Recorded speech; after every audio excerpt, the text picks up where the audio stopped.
Oodalali and welcome. My name is DJ, aka Ferda Fangorn, and this is the first video of my series going over budget Disney Lorcana singles. In this video, in this series, we're going to break it down by ink color.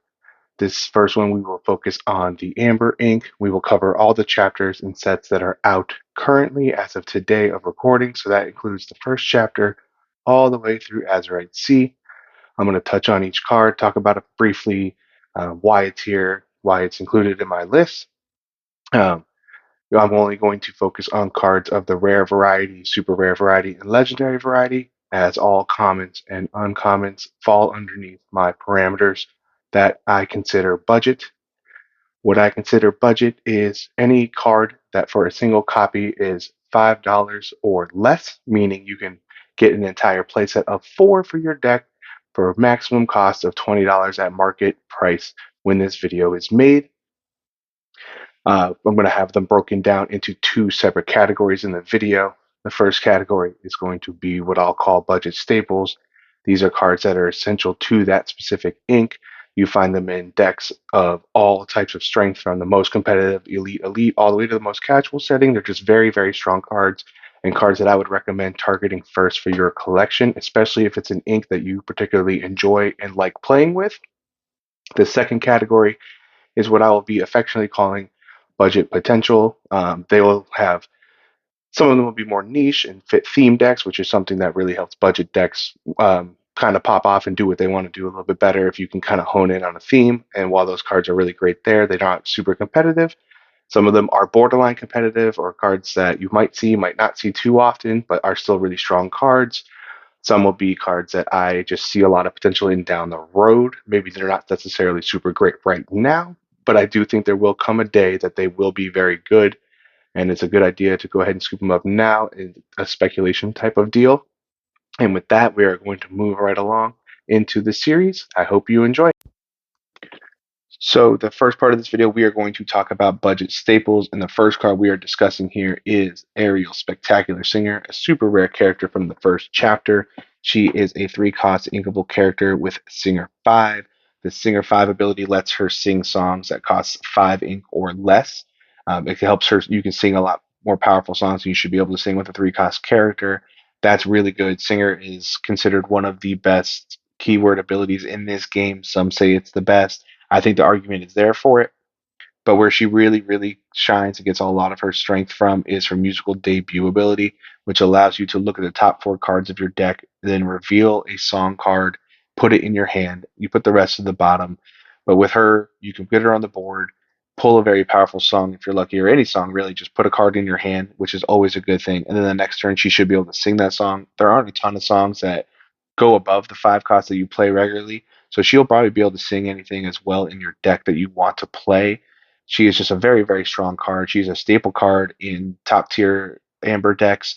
So it's really nice to see her still in that budget range, being under $5. If an Amber is an ink you really are interested in playing, I would definitely target this card. Up next, we are talking about Lilo making a wish. She is a rare character from the first chapter. She is a 1-cost uninkable 1/1 quest for 2. Pretty straightforward. She's a 1-cost character, can get you 2 lore. She puts get a quick start to the game, puts a little bit of pressure on your opponent early on.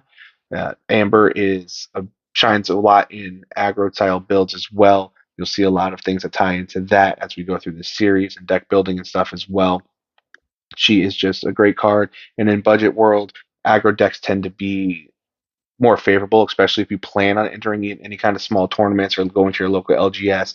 They have a chance against the super expensive high tier control decks. You can get under them pretty quickly with an aggro deck. So she is just a really good staple to grab. Following Lilo, we're going to talk about Lantern. It's a rare item from the first chapter, 2 costs uninkable. It is one that I would consider a staple. It is a item that allows you to exert it with the Birthday Lights ability, and you can pay 1 less ink for the next character you play that turn. It helps you get extra value out of the cards you have in your deck, and that's something we are especially looking for in budget-minded building. It's a good card. If it hangs around, it can generate a ton of value. Items are kind of pesky and hard to get rid of in general, so there's a good chance you could really just use this a lot in one match. It's not as prevalent as it used to be in the competitive scenes, but you still see it here and there. But for the purposes of this channel and what we are going to be talking about, this is definitely a card you want to target if Amber is an ink you would like to play with. Now, moving along to the Floodborn set, we're going to talk about Cinderella Ballroom Sensation.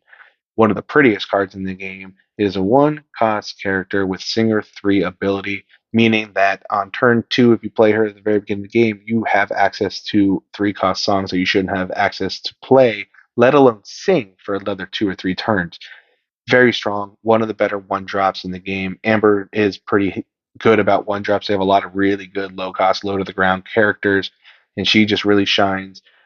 I don't know the exact numbers, but I would not be surprised if she is not the second most played card in Amber in general. Rapunzel being the first, but Rapunzel's never going to be in this series because it is far away from from Budget World. And if she ever makes it into my budget list, then the game has changed quite a bit. So anyway, moving on, we are talking about now the Queen Commanding Presence. She is a super rare character, again from the Floodborn series.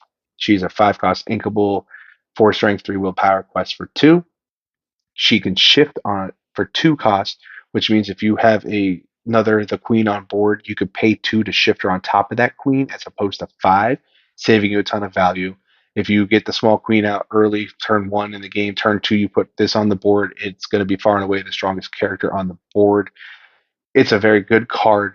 The fact that you can get access to that early, if you shift it, you have access to songs that you can sing for 5. You can start challenging things and questing. But what makes her really, really good is the who is the fairest ability that she has. That when she quests, you can choose one of your opponent's characters, take away 4 strength, and then you get to pick any character and add 4 strength to that character, allowing for some fun strength manipulation. Can really help protect the character on your board, or you can use a character that normally wouldn't be good for challenging to take out something that they normally would not be able to. It's a really fun card to play with, and it's always been a personal favorite of mine.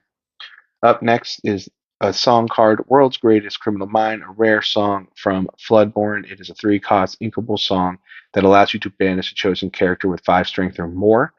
It plays right off that queen we just talked about. You can use that second part of her Who is the Fairest ability to give an opposing character plus 4 strength, putting them in range of this here song to banish them.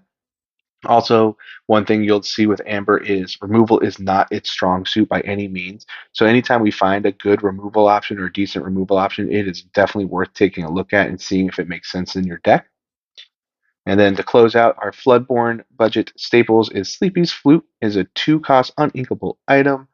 I love this card. It doesn't see as much play as it once did, but in this series, you're going to see it probably a lot in builds that I do that feature this ink. It has this silly song ability that lets you exert this item, and if you have played a song during your turn, you gain a lore. Items are kind of pesky and hard to get rid of a lot of the times for a lot of decks. They don't carry a ton of item removal, and this can just really cause a problem for your opponent if it, especially if you can get it down somewhat early in the game and then we're playing songs left and right and every single turn we're just getting an extra lore on top of all the value from singing songs.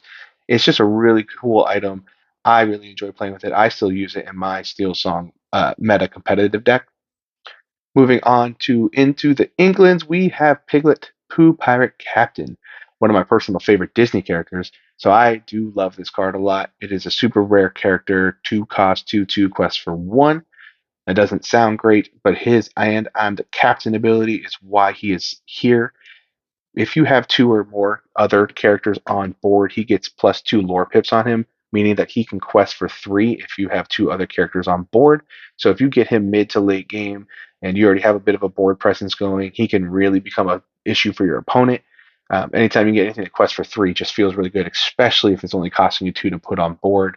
It's a really great card, especially in those aggro builds I touched on a little bit. You're going to see a lot of him.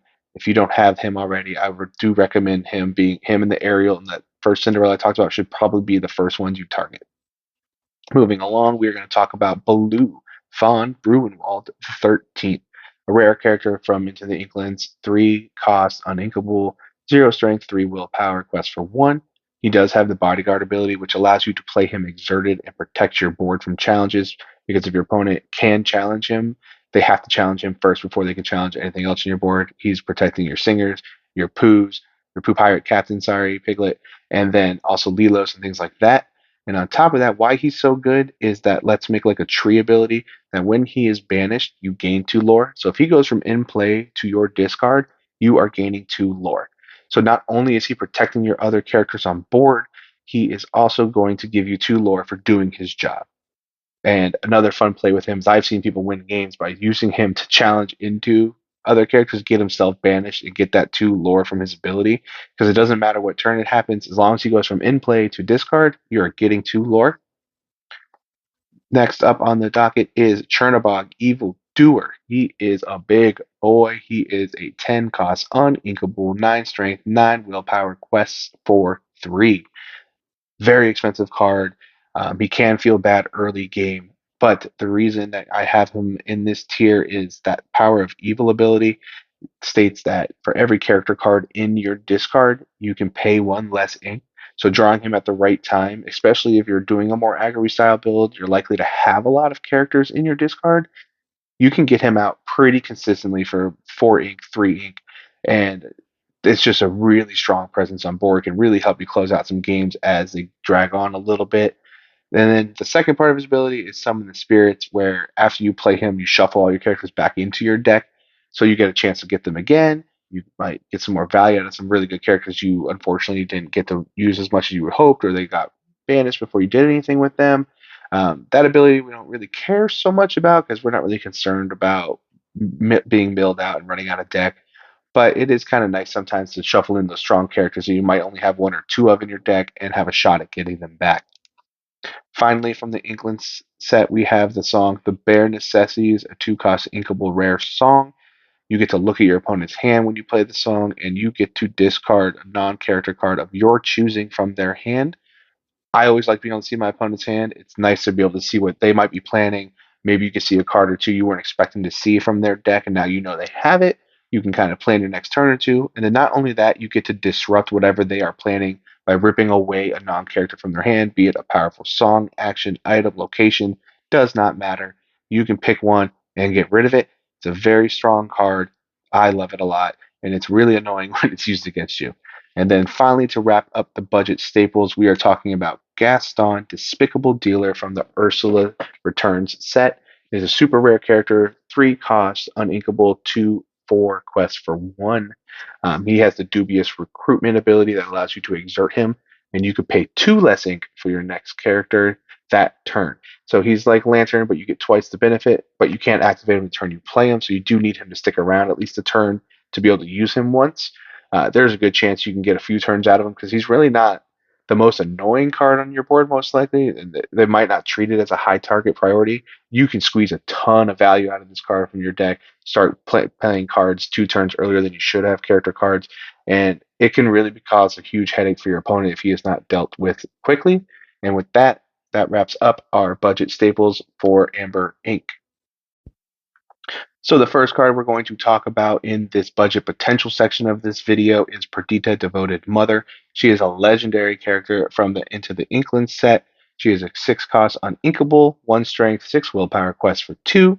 She has the Come Along Children ability that states that whenever you play her, and then whenever she quests, you can play a character card from your discard that costs 2 ink or less for free. She can generate a ton of value for you, pull back some of those really good low cost characters, like some of the ones we talked about earlier, that Piglet, Lilo, Cinderella. It's really nice. It can generate tons of value for it. You don't really see it in the competitive side of things, but I think it's a really fun card to include in any kind of budget build. She had a really bright, shining moment at, I don't remember exactly which one it was, but at one of the bigger Lorcana tournaments, someone showed up with a homebrew that featured her and just caught people off guard and was able to he just worked at the deck masterfully. It was really cool to see and really opened eyes to how good this card could be. Next, we have Hades, Lord of the Underworld from the first chapter. He is a rare 4 cost uninkable character, 3 strength, 2 willpower, quest for 1. He has the Well of Souls ability that when you play him, you can return a character card from your discard to your hand. Again, we like to put cards into our hand, and if we can pull back a strong character that we wish we had back with this ability, that feels really good. It helps you generate more value from one of those cards you had already gotten value from, hopefully. It's a solid choice. It's a nice way to kind of put cards into your hand. And it's a good card. You might not see it in a ton of builds, but it's definitely fun to play around with. Up next is one of our more niche options in this video. Is Moana of Motunui, a rare character from the first chapter again. She is a 5 cost 5 cost inkable character. She has 1 strength, 6 willpower, quests for 3. But where she really shines is in princess decks because with that weak and fix it ability, whenever she quests, you can ready all of your other princess characters. They can't quest for the rest of the turn, but they are free to challenge, exert for abilities, or sing songs. And she can help generate even extra value or even just protect some of them. Like if you already sang a song with Ariel or something, you can re-ready her and she is safe from challenges. She's really, really, really fun in princess themed builds. I like her a lot. You won't see her really in the competitive scene, but she is a ton of fun to play with. Following her is another card that's just a blast is Stitch Rockstar. This card was a nuisance when he first came out. He's fallen out of favor a little bit. You do see him occasionally here and there, but I think he fits more into the potential section of this video. He is a super rare character from the first chapter. He's a 6 cost inkable, 3 strength, 5 willpower, 3 lore pips. He also shifts on 4, so you can pay 4 instead of 6 for him. But where he's a lot of fun is that Adoring Fans ability that states that whenever you play a character that costs 2 or less, you may exert them and draw a card. So there are some fun builds I've seen with him, especially in the past, where they just load up the deck with a ton of 1 and 2 cost characters, and then they're hoping to pop that off just over and over again. Because by the time you play him, a lot of times you've already got probably 5 6 ink on the board, and then you could play if you get lucky, you can play 4 or 5 characters in a row because you play that character, exert it, draw a card. Play that character if it's another one of those 2 costs or less, play it again, exert it, draw again. It's a really fun way to put cards in your hand. It's a really fun way to build a board. It's just a really cool card. Following that is a personal choice of mine. I don't know if you're really ever going to see it from anyone else, like especially in competitive world. But in the budget decks, I have had some really great success with this item. It is a rare item from the first chapter, Ursula's Shell Necklace. It is 3 costs uninkable with the now sing ability that states whenever you play a song, you can pay 1 ink to draw a card. One thing in Lorcana, and probably the most important thing in Lorcana, is arguably drawing cards. And then as I mentioned a few times, singing songs and song cards are just some of the best in the game as well, and things you want to do a lot. So there's a good chance you're already playing songs, especially if you're running an amber deck. So with this card, you can sing that song, the ink you saved by singing it instead of paying for it. You can now use one of those ink to draw a card, and you can do that for each song you play each turn. It's a really good card, and it can really generate some real good card draw value for you. Moving into Floodborn, we have Grand Duke Advisor to the King. Um, I debated putting him in here or not, but when we put together decks and we start doing deck building, you'll see a lot of him, I'm sure. Princess decks are a ton of fun to build, but one thing princesses typically don't have is high strength, and that's where his Yes, Your Majesty ability comes in because he gives all your royalty characters, your princesses, kings, and queens 1 extra strength as long as he is on the board. It can help mitigate some of that weakness that the princesses might have. Next up, we have our first location of the series, Prideland's Pride Rock. This is a fun one. It is a 2 cost uninkable location. It costs 2 to move a character there. It has a nice 7 willpower, which means it's pretty hard to get rid of. It also gains you 1 passive lore, which is always nice to see on a location. In the We Are All Connected ability, then if you move a character there, they get +2 willpower while they're at the location, making them beefier, harder to challenge into to remove or hit with a damage action ability to get rid of. But what makes this location especially great and why I really like this one is the Lion Home. If you have a prince or king there, you pay 1 less ink for every character you play. It doesn't stack at this location, so it doesn't matter if you have 1 prince or king or 3. It's going to save you just the 1 ink. But saving that 1 ink on every single character you play generates tons and tons of value if this location sticks around for a while. It's a lot of fun. I've seen it paired with Rockstar Stitch, and it's done some damage because that Rockstar is now playing exerted 1 cost characters for free and drawing cards, or the 2 costs are now only costing 1 ink, and it's a really cool combo, and it's fun to watch happen. Up next from the Ursula's Return set is a personal favorite speculation card of mine is Cinderella Melody Weaver. She's a 5 cost inkable legendary character, 1 strength, 5 willpower, 2 lore pips.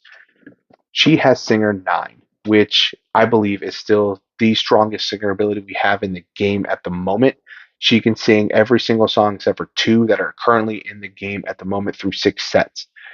You don't see her a lot right now, but I know there's going to be a day where we're going to get another great high cost song or two, and we're going to wish we had a character that could sing that song by themselves or in one go, and she'll be able to do that. I do think there is a day coming where this card will creep its way into the meta. I would not be shocked if in a year from now this card is not sitting at that dollar fifty mark it's at right now. I see a really bright future with this card coming. And on top of that, she's got the beautiful voice ability that when she does sing a song, your princess characters get +1 lore that turn. So when they quest, they get an extra lore. And if you haven't noticed, Amber runs a lot of princesses. If you're running any kind of song deck, which you probably are with her anyway, you have the Cinderella singer, the Ariel singer are already princesses. So not only does that give them an extra like value, it helps them become aggressive questers all of a sudden instead of just a singer, like a fragile singer card. And in the Princess theme deck, I've used her and it's a lot of fun. I think there is a day coming for her. I love the card a lot, and I just can't wait to see it. Up next, we have a super rare from the same set, Ursula's Return, Minnie Mouse Musketeer Champion. She is a 5 cost uninkable character, 1 strength, 5 willpower, 2 lore pips. She has the bodyguard ability, so like Baloo, you can play her in exerted and protect your characters from challenges on the board. But what makes her special, in my opinion, is that dramatic entrance. When you play her, you can banish a chosen opposing character with 5 strength or more. So she can play off that the queen we talked about earlier. She's similar to the world's greatest criminal mind. And like I've said, removal is not exactly the most common thing to see in this ink. And I don't really use her a whole lot, but she's definitely a card to be aware of. She could be a nuisance. I've seen it. It's a good solid card. Moving on, we have Ursula herself, but as Eric's bride from Ursula's Return. She's an uninkable 4 cost character. She has the unique shifting ability of allowing you to discard a song card to play on another Ursula. We're probably not really going to be doing that a lot with her, even if we are playing a smaller Ursula. I just don't know that that's worth the cost unless you really want to use her ability right away, which is Vanessa's design. When she quests, you look at your opponent. Your opponent reveals their hand. You look at it. You discard a non-character card of your choice. So it's the Bare Necessity song that we talked about in the staple section of this video on a body, and it's repeatable. So not only she quests for 2, you then get to rip away a non-character card from your opponent. She can cause a lot of havoc. She can really just ruin your opponent's game plan and decimate their hand. And at the same time, she's an aggressive quester with those 2 lore pips. She has a lot of potential, especially if she is not banished quickly by your opponent. Finally, from Ursula's Return, we have our first Sing Together song card, Look at This Family. Now, what Sing Together means is that typically you need a 7 cost character to sing the song, but you can use more than one character to get to that 7 cost and sing this song. What I like about this card is you get to look 5 cards at the top 5 cards of your deck, and then you reveal up to 2 character cards, and you get to put them in your hand, and the rest go to the bottom. We like putting cards in our hand, especially if we can sing a song and do that. That's great. I like that it's also targeted draw, that you get to pick 2 cards. So it's nice to be able to kind of pick and choose what you're drawing. You do have to reveal it, but that's fine because who cares? You got it in your hand. That's really what matters. And like I said, drawing cards is always fun, but you want to keep putting cards in your hand. Moving on, we have a first card from the Shimmering Skies set, Moana, Determined Explorer. She is an overstated 3 cost uninkable character with 3 strength, 4 willpower, and 2 lore pips. Why I really like her is not only is she an aggressive quester, she can challenge into things and survive a lot of the time with that 4 willpower, and she got that 3 strength. My good buddy loves this card, and he puts it in just about every Amber deck he builds. And I'm always like, I don't know, maybe we should cut it. But then when I play him and he plays her, I'm like, she's on the board. It's a good card. I love overstated cards in general, especially in budget, because you want that little bit of extra value. This is just a really good option in the princess deck as well, because it's a stronger princess and it helps you kind of like put a threat to the board. Another princess here is Vanellope von Schweet's Sugar Rush Princess from the same Shimmering Sky set. She is a 4 cost inkable character, 2 strength, 4 willpower, quest for 2. You can shift her for 2 if you want to run the little Vanellopes or any other Vanellope even. You don't have to run the little ones. You could just, if you got the use out of them, you can put her on top of that for 2. What I like about this card too is I do enjoy the strength manipulation that you see in Amber a lot with her I hereby decree ability. Whenever you play another princess, your opponent's characters all lose one strength until the start of your next turn. So if you have her out and you could play a couple princesses, all of a sudden all your opponent's characters lose strength until your next turn, meaning you're either free to challenge into a character and survive a challenge you normally wouldn't have, or they can't challenge and banish a character, so you're able to kind of protect them in a roundabout way as well. I like the card a lot. I've seen her do work. She is a cool card to play with.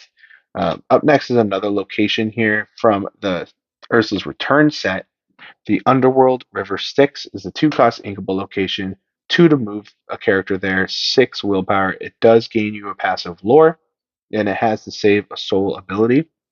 That whenever a character is at that location, you in a quest, you may pay 3 ink to return a character from your discard to your hand.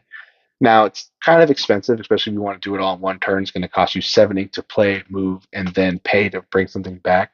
But if you can get this on the board and then move something and then quests and stuff, you can kind of mitigate it through a couple of turns. If it's able to stick around, you can get a good amount of value out of it. I would happily pay 3 on quests to pull characters that I want back into my hand from discard. It is kind of clunky, but I think it's a card worth mentioning, and it could be a lot of fun to play around with. Up next is a personal favorite of mine that we're going through in this one. Another one. I love the game, so I have a lot of personal favorites. Is another big boy, Wreck-It Ralph, Admiral Underpants. He is a rare character from Shimmering Skies. He is a 7-cost uninkable character, 6 strength, 7 willpower, quest for 2. Uh, so he's big, big body, something you don't really see too much in Amber. But where he really does a lot of work is his I've got the coolest friend ability. That when you play him, you get to pick a character card from your discard, put it in your hand. We like that. We can get more value out of something we lost. And if that card happens to be a princess, you also gain 2 lore. I don't know how many times I've said the word princess in this video, but there's a good chance in Amber there is a princess card to also pull back, and a good one at that. So not only are you getting a huge body on the board late game to kind of help, stabilize and hopefully close out a game, you get to pull back a card of your choosing and then also gain 2 lore. This card can really be a huge swing in your favor. I love him a lot. And moving on, we have the item Queen's Sensor Core. It's a 2-cost inkable rare item from Shimmering Skies.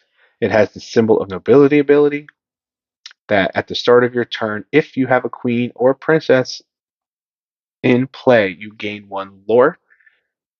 Once again, I've said the word princess. There's a good chance you're getting a lore at the beginning of your turn.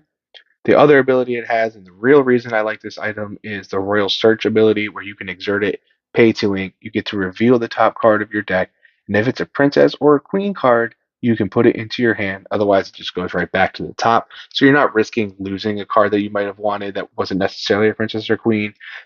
There's a lot of times you might have an extra 2 ink to spare at the end of your turn. It's worth taking that shot. We like card draw, especially repeated card draw. This item fits well in a deck that features princesses and queens. And finally, to close out this video, the final card I'll be talking about is Sugar Rush Speedway Finish Line from the Azurite Sea set. It is a super rare location, 2 costs uninkable. It costs 6 ink to move a character there, and it has 7 willpower, no passive lore. Yes, that's expensive to move a character there. There are ways to work around it. It's a very combo heavy card, but the reason that it's in here is that Bring It Home kit ability is super good, especially if you can make it work. It is a really good one. You get to draw 3 cards and gain 3 lore if you move a character from another location to this location and banish it. It's a huge putting 3 cards in your hand is always nice. Gaining 3 lore is always nice, and you can do both of those things. Now there is a card in Ruby, the other Sugar Rush Speedway card, that is a great combo card with that you can use to kind of mitigate that 6 cost. There are other actions and things that you can play around with. There are some really fun builds around this card. And when this last set first came out, this was a card I saw quite a few people play testing with.